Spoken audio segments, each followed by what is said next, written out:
elf I had was blue, a dark and mottled indigo. Docile and kindly he was. He was probably born elderly in the way most elves are. He had this very, very small face, gnarled like you read about, like a piece of unreasonable fruit in the damn basket on the counter.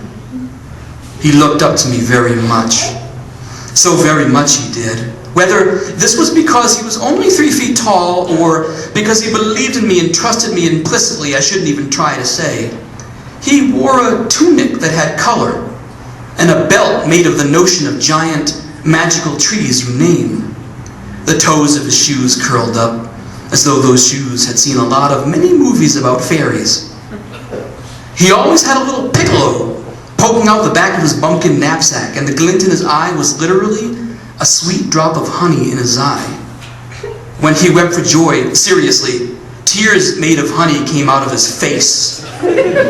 Thinking back on all our hours together, I realized he never told me his name, and also that I never bothered to give him one. He was so childlike in my eyes. I suppose he never seemed worthy of a name. For being shaped like an ugly ball, my elf was very agile and thought nothing of crawling under my couch like a wormy little bitch every time I chose to lose my remote control. Gaily, he would sing a little tune that sounded like birds and flowers and freckled breakfast cereal jingles whenever I told him to do it. And he'd smile even when I told him to shut his little mouth or else, because I was tired of it already. So many times I let myself imagine in the 10 years that I owned him that he might be entitled to some rights. He would sometimes ask me innocent-sounding questions like, "How come you never let me be seen by anyone?"